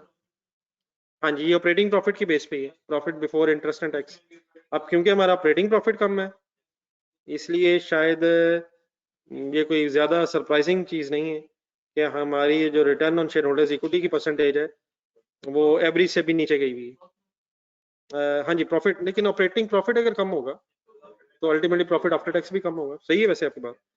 Return on share holder equity जो है ये प्रॉफिट आफ्टर टैक्स की बेस पे है, लेकिन अगर आपका ऑपरेटिंग प्रॉफिट ही कम है तो वो टैक्स वगैरह लेस होकर और कम हो जाएगा, ठीक है। तो ऑपरेटिंग प्रॉफिट कम होने से प्रॉफिट आफ्टर टैक्स कम हुआ, और प्रॉफिट आफ्टर टैक्स कम होने से फिर return on share holders equity कम हो गई।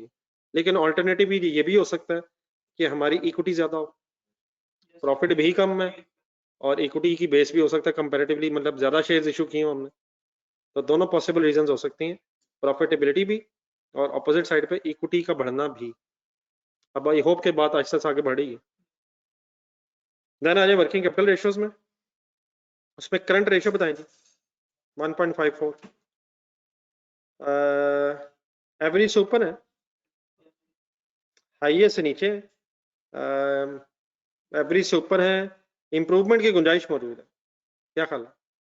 कोई ऐसा चाहिए कहना कि गलत तो नहीं है, एवरेज से अगर ऊपर है हम तो ठीक है, लेकिन स्टिल इंप्रूवमेंट की गुंजाइश अभी मौजूद है। चलिए अगली बड़ी इंटरेस्टिंग आ रही है, इन्वेंट्री टर्नओवर लिखा लेकिन आगे डेज में लिखा हुआ। अब हमारा इन्वेंट्री टर्नओवर का जो टाइम पीरियड है वो 83 डेज है। सबसे पहले ये बताएं इन्वेंट्री टर्नओवर डेज का मीनिंग क्या होता है? हाँ जी, हाँ जी, चीजें खरीदने के बाद बेचने में कितने दिन लग रहे हैं? तो 83 दिनों में तकरीबन हम बेच रहे हैं। पहले तो ये बताएं आगे बेस्ट कौन सा है, 114 है या 91 है, 81 है?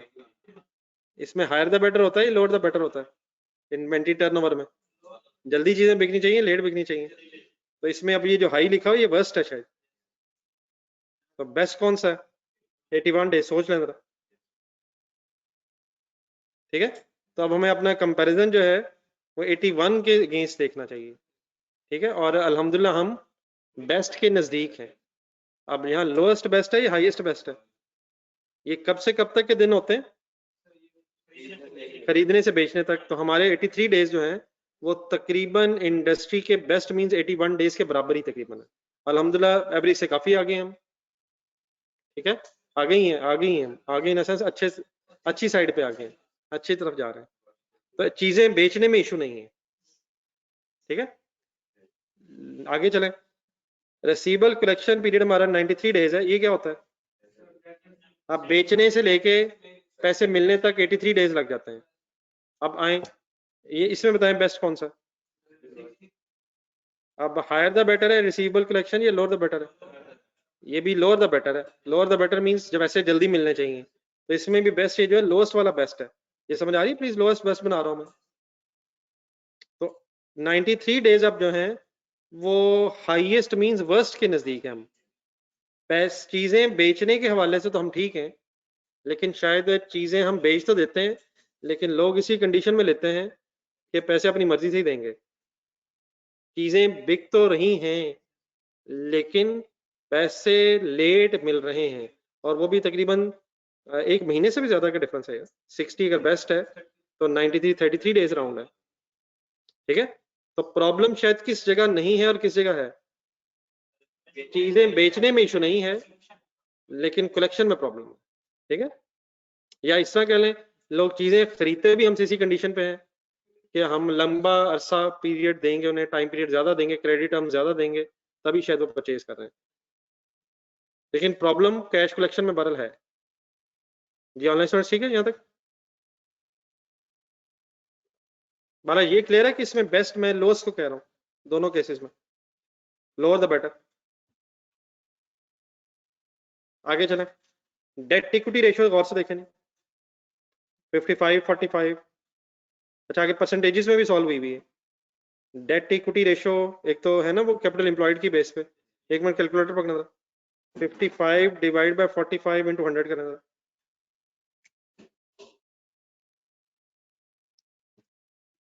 55 डिवाइड बाय 45 इंटू 100। अब ये इक्विटी की बेस पे 122% है। ठीक है, डेट इक्विटी जो लिखा हुआ है 55% और 45% ये कैपिटल एम्प्लॉयड की बेस पे है। 100 में से 55 डेट है, 45 इक्विटी है। लेकिन अगर इक्विटी की बेस पे देखें तो लोन 100 से बढ़ गए हैं। आती है याद है? पेज नंबर देखें 186। इसको दो तरीकों से देखा जाता है ना। एक है कि इक्विटी के बेस पे, लेकिन इक्विटी के बेस पे अगर आप देखेंगे तो आंसर अगर 100 से अबव होगा तो हाईली गेयर्ड होगी, और अगर कैपिटल एम्प्लॉयड की बेस पे देखेंगे तो आंसर 50% से ज्यादा होगा तो फिर हाईली गेयर्ड होगी। तो बहरहाल ऑल्टरनेटिवली हुआ बस सॉल्व। किसी भी तरह देखें क्या लोन ज्यादा है, नहीं मतलब कंपैरेटिवली क्या लोन ज्यादा है, नहीं अभी इंडस्ट्री से बाद में कंपेयर करते हैं। 55% है ना, इक्विटी से ज्यादा है। लेकिन अब इंडस्ट्री में देखें, इंडस्ट्री में बेस्ट बताएं कौन सा? लोएस्ट बेस्ट है या हाईएस्ट बेस्ट है? तो इंडस्ट्री में 40 60 बेस्ट है। इट मींस हम इंडस्ट्री के बेस्ट से काफी दूर हैं। इंडस्ट्री में बेस्ट के लोन्स 40 हैं और इक्विटी ज्यादा है। हमारे लोन ज्यादा हो गए, मींस हम इंडस्ट्री के मुकाबले में हाईली गियर्ड है। ठीक है, तो लोन इंडस्ट्री के मुताबिक, इंडस्ट्री की बाकी कंपनीज के मुकाबले में हमारे ज्यादा है। और ठीक है, लोग मैक्सिमम जाते हैं लोग एवरेज तक। बाकी ठीक है, हम हाईएस्ट गियरिंग से नीचे हैं, लेकिन शायद एवरेज से भी ऊपर निकल गए, जो मुनासिब नहीं। कम से कम एवरेज के राउंड तो हमें होना चाहिए था। बेस्ट से दूर है, एवरेज से भी दूर है। डन। इंटरेस्ट कवर पढ़ने से पहले जरा रेशियो नंबर 20 ढूंढ लेना, पेज नंबर 187 था शायद। हाँ जी, इसका फार्मूला पढ़ना, इसकी जरा इंटरप्रिटेशन रिवाइज करना जरा। ये इसी तरह ही है, बार बार पढ़ना पड़ेगा, बार बार देखना पड़ेगा, लेकिन अगर कोशिश करेंगे तो कुछ ना कुछ याद हो जाएगा। इंटरेस्ट कवर का फार्मूला क्या है?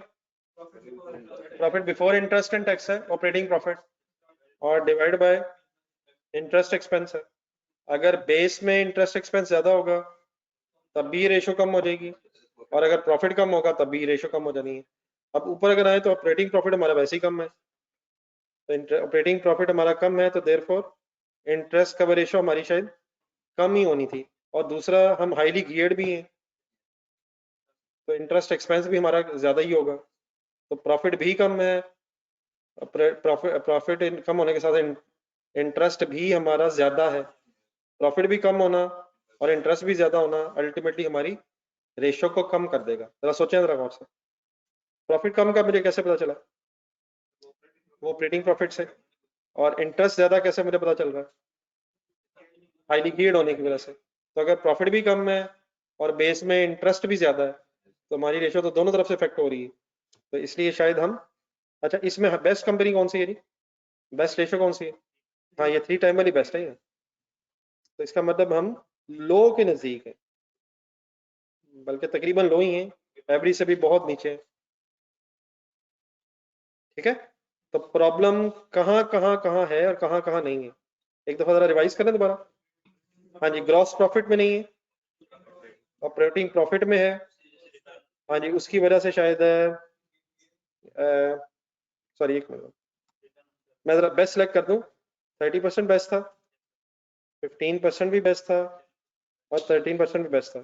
तो हम बेस्ट के नजदीक हैं रिगार्डिंग ग्रॉस प्रॉफिट, लेकिन ऑपरेटिंग प्रॉफिट हमारा काफी कम है, और उसकी वजह से ही शायद रिटर्न ऑन इक्विटी भी हमारी कम है। बाकी करंट रेशो है तकरीबन एवरेज के राउंड है, हम एवरेज के नजदीक हैं, तो वो इतना वरिंग साइन नहीं है।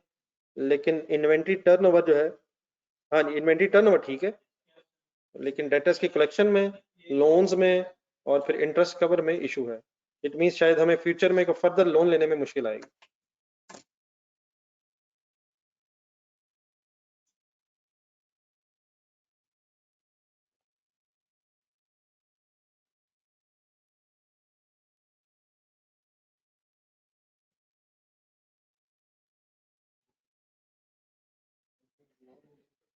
जी रेशो नंबर 19 में अगर आप रेशो ए देखें, तो आंसर अगर 100% से अबव है तो भी हाईली गेयर्ड है, और आंसर अगर बी देखें तो रेशो अगर 50% से ज्यादा है तो हाईली गेयर्ड है। तो इन एनी केस अगर देखें 122% देखें या 55 देखें, हम हाईली गेयर्ड कंपनी, वो आंसर सेम ही होगा, वो तो सिर्फ बेस में चेंज होने की वजह से ये परसेंटेज में आंसर डिफरेंट आ जाता है। ठीक है वसीम सर, तो 122% देखें या 55 देखें, ये हाईली गेयर्ड ही होगी।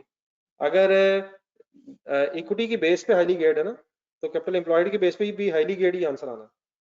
तो वो तो बस वर्किंग करने का एक तरीका है कि बेस जो है रादर देन कि आप इक्विटी का बनाएं, आप कैपिटल एम्प्लॉयड का बना सकते हैं, लेकिन बेस बदलने से फिर वो जो परसेंटेजेस में आंसर है उसकी जरा इंटरप्रिटेशन चेंज हो जाती है। तो हाईली गेयर्ड है हमारी कंपनी, क्योंकि उसके लोन ज्यादा है। ठीक है वसीम सर, चलिए एक नजर मेरे ख्याल इसका आंसर भी पढ़ लें, 10 मिनट है, जितना पढ़ा जा सकता है। तो इस वक्त मैं कोशिश यही कर रहा हूँ कि पहले आपसे जरा डिस्कस करूँ, थोड़ा सा आपका जहन खुल जाए, लेकिन बाद में पढ़ता इसलिए हूँ कि थोड़ा सा इंग्लिश में भी आइडिया हो, और फिर एंड में रिक्वेस्ट करता हूँ कि पढ़ा जाए दोबारा या लिखा जाए। उसका मकसद यही है कि थोड़ा सा लिखने से प्रैक्टिस होगी। तो पेज नंबर 214 है शायद। अब उसने एक रिपोर्ट मांगी हुई थी, तो रिपोर्ट का भी एक छोटा सा फॉर्मेट बना हुआ है। किसको रिपोर्ट देनी थी, किसने देनी थी? सीएफओ ने, which means chief financial officer. फिर एक डेट अज्यूम की हुई है, ये मेरे ख्याल क्वेश्चन में नहीं थी। फिर सब्जेक्ट है financial and operating performance of Waris limited, साथ तो पेज पेज रख दीजिएगा दूसरी तरफ, साथ साथ दोबारा एक दफा। देन एक इंट्रोडक्टरी सा पैराग्राफ है, स्टार्टिंग पैराग्राफ।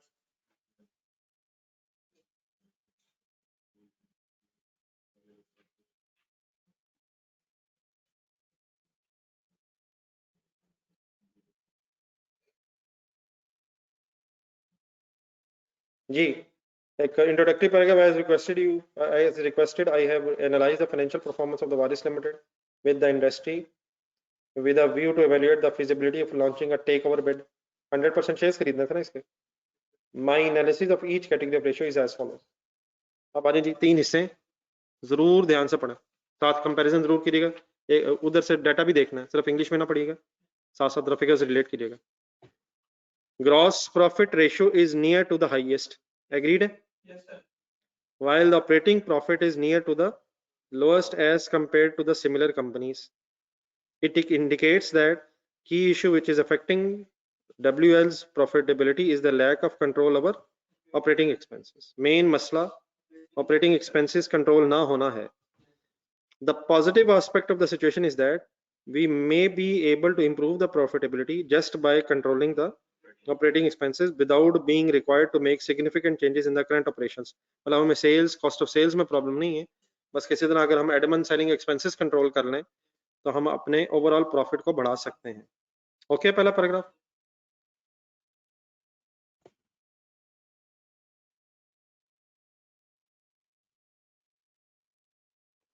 Then वो कहता है return on shareholders equity is around average. Agreed है? Prevailing in the industry. कितने परसेंट है return on equity हमारी? वो उसका 10 है मेरे ख्याल average. This ratio is obviously related to the operating profit. अब operating profit से net profit बनना है. And as discussed above, it can be improved by exercising greater control over. मतलब अगर हम operating expenses control कर लेंगे टेक ओवर करने के बाद तो हम अपना प्रॉफिट बढ़ा लेंगे तो उधर से इंशाल्लाह ऑपरेटिंग प्रॉफिट परसेंटेज भी बढ़ जाएगी और इधर से फिर रिटर्न ऑन इक्विटी भी इंशाल्लाह इंप्रूव हो जाएगा. देन वो कहता है वर्किंग कैपिटल रेशियोज. तो आ जाए बिस्मिल्लाह पढ़ें. WL's working capital ratios, specifically the current ratio, indicates the company's working capital is being appropriately managed, although there is some room for improvement. क्या ख्याल है? एवरेज के नजदीक है, therefore कोई इतना इशू नहीं है, लेकिन ये एंड में उसने क्यों लिखा कि रूम फॉर इम्प्रूवमेंट है? क्योंकि शायद 2 तक जाना हमारी कोशिश होगी. 1.54 पे है, एवरेज से तो ऊपर है, लेकिन फर्दर इंप्रूवमेंट अगर हो जाए तो और अच्छा है. Inventory turnover is among the lowest in the industry, which shows that the sound inventory management policies. Sound का यहाँ मतलब good, अच्छा, good. अब डेफिनेटली सारे वर्ड्स एज इट इज ना तो रट्टा लगने, ना लिखने, ना लगना है. इसका कॉन्सेप्ट बनाना आपने. फिर इनमें से जो वर्ड्स अच्छे अच्छे जहन में रह जाएं लिखेंगे तो इंशाल्लाह प्रैक्टिस हो जाएगी. Which shows that good management, stock management policies are in place. What is the meaning good inventory management policies? जल्दी बेचा जाए, स्टॉक खरीदा जाए, बेचा जाए, खरीदा जाए, बेचा जाए, या उतना ही खरीदा जाए जितना बिक जाना. ऐसे ही एक्स्ट्रा खरीद ले जो बाद में बिकना नहीं है, स्लो बिकना है, स्टोर रूम चाहिए होगा, वो अलग खर्चे हैं. However, the level of receivables is among the highest in the industry. ये एग्रीड है जी. लोएस्ट तो है, इन्वेंटरी टर्नओवर लोएस्ट है, लेकिन उधर से रिसीवेबल हमारा हाईएस्ट हुआ है. Possible causes of situation may be as follows. अब ये जरा ध्यान से पढ़िएगा. Poor effort in making collection, ये शायद कल भी बात हुई थी कि हम शायद लोगों से पैसे कलेक्ट करने में सही एफर्ट्स नहीं कर पा रहे. हमारा जो कलेक्शन डिपार्टमेंट है वो सही एफर्ट नहीं कर रहा. देन उसके बाद आ रहा है lack of proper credit control. Lack of proper credit control और slackness in their implementation. Lack of proper credit control policies का मतलब कि हम लोगों को टाइम पीरियड देने में कोई अपनी प्रॉपर पॉलिसीज नहीं बना रहे, या पॉलिसी तो सही बनाई हुई है, स्लैकनेस का मतलब होता है सुस्ती, इंप्लीमेंटेशन में सुस्ती है. मसलन हमने 30 दिन डिसाइड तो कर लेते हैं, लेकिन फिर 30 दिनों में पैसे लेने में हम सुस्ती दिखाते हैं. मतलब वो जो जिस तरह से हमें विजिलेंट होना चाहिए, लोगों को जाकर कहना चाहिए, उन्हें बार बार रिमाइंडर्स देने चाहिए, वो शायद हम नहीं कर पा रहे. तो पहला क्या है, lack of proper credit control policy. हम सही एग्रीमेंट नहीं कर पाते, ठीक है, या सही निगोशिएशन नहीं कर पाते. लेकिन दूसरा ये कि निगोशिएशन तो शायद कर लेते हैं, लेकिन बाद में जो फाइनली एग्रीमेंट होता है उसको इम्प्लीमेंट करवाने में हमें प्रॉब्लम आती है. ठीक है, समझ आता है. लास्ट में वो कहता है chances of bad debts which may not have been provided. वो कहता है ये भी हो सकता है, आपको पता है कि डेटर्स ज्यादा हो जाएंगे तो डेटर डेज का आंसर बढ़ जाएगा. एक छोटी सी वर्किंग करवाएं जरा. फर्ज करें डेटर्स हैं, इसका फार्मूला बने जरा डेटर डेज का. ढूंढ ले जरा, ढूंढ ले, नंबर 7 ढूंढ के जरा बता दे. देख ले देख ले देख ले, ऑनलाइन स्टूडेंट्स आप भी साथ रहिएगा. Ratio number 7.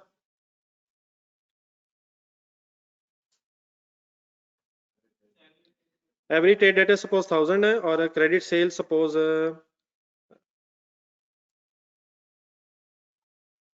10,000 है. इंटू 365 आंसर बताएंगे जी. 36.5 डेज. अब अगर ये 1000 जो रिसीवेबल है इसके अंदर इसके अंदर कुछ ऐसे अमाउंट्स हैं जो मिलनी नहीं है, तो वो बैड डेट्स है। अब अगर हमने बैड डेट्स की एंट्री नहीं की तो क्या ये डेटर्स ज्यादा आ रहे हैं? अब फॉर एग्जांपल अगर एक वर्किंग की जाए 800 डिवाइड बाय 10,000 इंटू 365, मतलब अगर डेटर्स कम हो जाए तो क्या डेज बढ़ जाते हैं या कम हो जाते हैं? जरा चेक करें, कंसंट्रेशन रखिएगा जरा। क्या आंसर आ रहा? 29.2। मैंने सिंपली क्या किया है, क्या चेंज किया मैंने इस वर्किंग में, दोनों में क्या चेंज है? डेटर्स को मैंने रिड्यूस किए, ठीक है। डेटर्स अगर कम होंगे तो ऑटोमेटिकली डेज कम हो जाएंगे। तब हो सकता है कि हमारे डेटर्स बढ़े हों, और डेटर्स इस वजह से बढ़े हुए हैं कि हमें वो मिलने ही नहीं है, और वो मिलने नहीं है क्योंकि हमने एंट्री नहीं की, तो इसलिए डेटर इंक्रीज है, जिसकी वजह से हमारे डेज ज्यादा आ रहे हैं। चांसेस हैं, अगर तो देखें बैड डेट्स हो गए तो हमें इसे रिकॉर्ड कर लेना चाहिए, लेकिन अगर पैसे बैड डेट हैं और हमने उसकी एंट्री नहीं की तो उससे हमारे डेटर्स बढ़ गए होंगे, और डेटर्स बढ़ने से भी डेज बढ़ जाते हैं। तो क्या चांस भी है कि बैड डेट्स हो गए हों which may not have been provided, का मतलब जिसकी एंट्री भी नहीं की। अगर हम एंट्री कर लें, अगर बैड डेट्स और एंट्री कर लें, उससे क्या होगा? डेटर्स कम होने से फिर क्या होगा? डेज कम हो जाएंगे। तो हमारे डेज ज्यादा होने की एक वजह और क्या हो सकती है? बताएं बताएं बताएं। क्या हमने बैड डेट्स की एंट्री नहीं की, हालांकि बैड डेट्स डेटर में मौजूद है। अब डेटर्स के बैलेंस में अगर बैड डेट्स मौजूद हैं तो डेटर्स का बैलेंस बढ़ने की वजह से अकॉर्डिंगली हमारे डेज बढ़ गए हैं।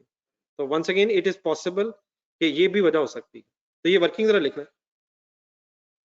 Decrease in debtors will result into,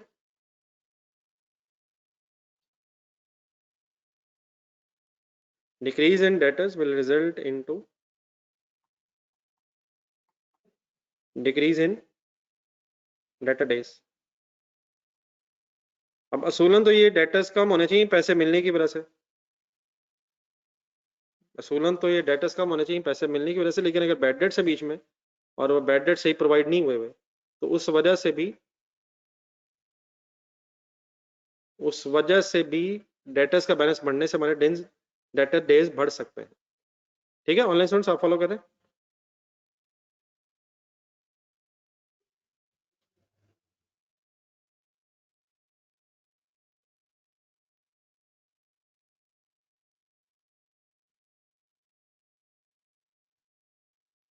तो डिफरेंट क्वेश्चंस में ये जो डिफरेंट पॉइंट्स आ रहे हैं, इन पॉइंट्स को पढ़ लेने का मकसद यही है कि ज़रा विजन पहले ब्रॉड हो जाए, फिर इंशाल्लाह साथ साथ पढ़ के आपने इसे सही तरह अंडरस्टैंड भी करना है, और उसके बाद फिर लिखने की प्रैक्टिस असल चीज़ है।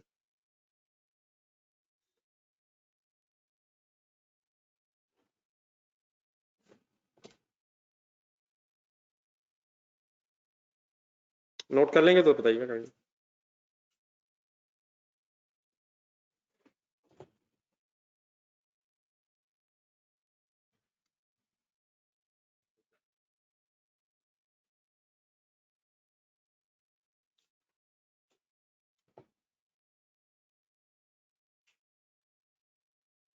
जी सर, फाइनली आ जाए।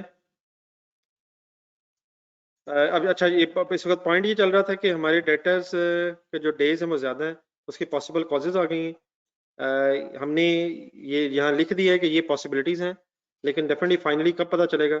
जब इसे इन्वेस्टिगेट किया जाएगा। तो नेक्स्ट लिखा हुआ we need to seek appropriate explanation and investigate the matter if possible. अब क्योंकि हमने इन्वेस्टमेंट डिसीजन लेना है, तो अब बेहतर क्या होगा कि हम उस कंपनी के मैनेजमेंट से पूछें कि आखिर क्या मसला है, कि क्यों ये डेटा डे ज़्यादा। हमने पॉइंट आउट तो कर लिया है और रीजन भी हमारे जहन में है, लेकिन फाइनली एग्जैक्टली कंपनी में मसला क्या है वो तभी पता चलेगा जब फर्दर आप उस कंपनी में जाकर इन्वेस्टिगेट करेंगे। देन जरा एक लास्ट पैराग्राफ पढ़ना जरा, गियरिंग रेशियो। दोबारा जाएं जरा, उधर देखें figures. The debt ratio, debt equity ratio is on the higher side, सही कह रहा। The interest cover is only 1.3, it is among the lowest in the industry as and is indicative of the high degree of risk as the profits are hardly able to cover the interest। ये ठीक है।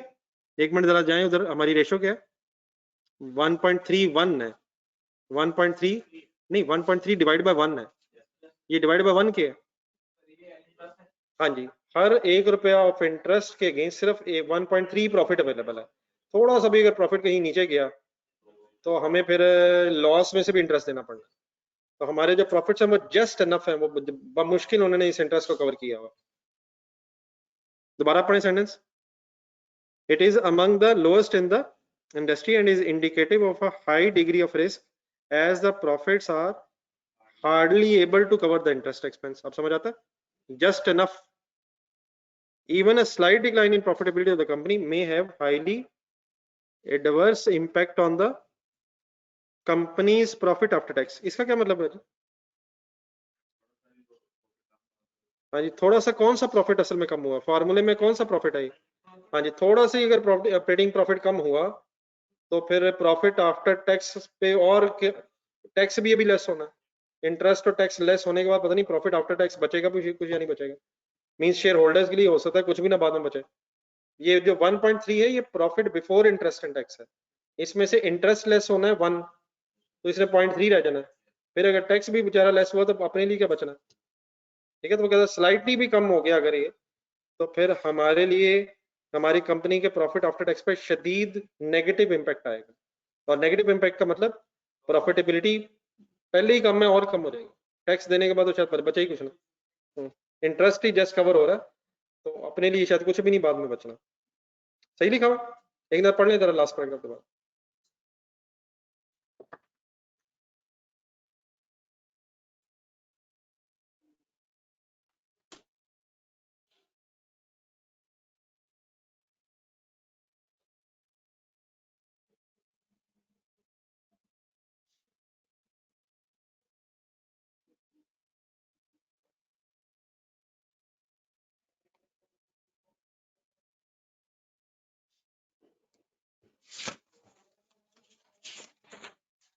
चलिए sir आज के homework से note करना जरा। एक तो सबसे पहले मैंने पेज नंबर 220 पे आपको जो रीजंस पढ़ी हैं बी पार्ट बूम लिमिटेड का, एक तो वो मैंने आपसे कहा कि पढ़ें और काइंडली अपने हाथ से लिखने की कोशिश करें।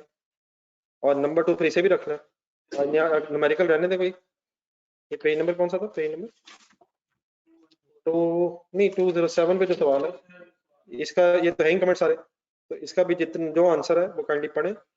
घंटा लगाइएगा, आधा आधा घंटा दें दोनों को, थोड़ा थोड़ा अपने हाथ से भी लिखने की कोशिश कीजिएगा। ठीक है?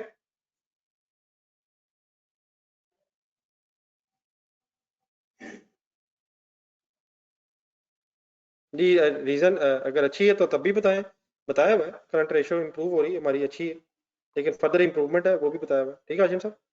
तो ये 2 होमवर्क्स हैं। अच्छा कल इस तरह करना है अपने, कल सैटरडे है, एक दिन मैंने शायद पहले भी आपसे डिस्कस किया था कि हफ्ते में एक दिन कोई आपकी एक्स्ट्रा क्लास रखनी है मैंने। तो सैटरडे को अगर मगरिब के बाद एक एक्स्ट्रा क्लास रख ली जाए तो कोई आपकी और क्लास तो नहीं होती उस टाइम हफ्ते में, मतलब संडे यूज करने की बजाय अगर कोई हफ्ते में एक दिन कोई एक्स्ट्रा क्लास रख ली जाए तो मेरा ख्याल कोई इश्यू वाली बात नहीं है, सवाल इसके कि दिल नहीं मान रहा। तो कल जरा ध्यान में रखिएगा, तो लंच अच्छा सा कर लीजिएगा ताकि जरा हिम्मत और हौसला आप में मौजूद हो। तो अल्लाह हाफिज। कल इंशाल्लाह 2 नमाजों की ब्रेक करेंगे, एक असर की और इंशाल्लाह ईशा पढ़ के जाएंगे मगरिब की नमाज की ब्रेक के बाद। अल्लाह हाफिज। पढ़ लिए पढ़ने सर यही दिन है, बाद में फिर कहाँ पढ़ा जाना है। अल्लाह हाफिज। आज नहीं कह रहा, कल से कह रहा हूँ।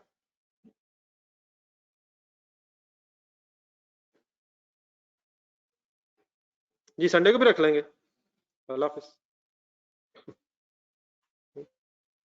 संडे को मैं रखता तो वैसे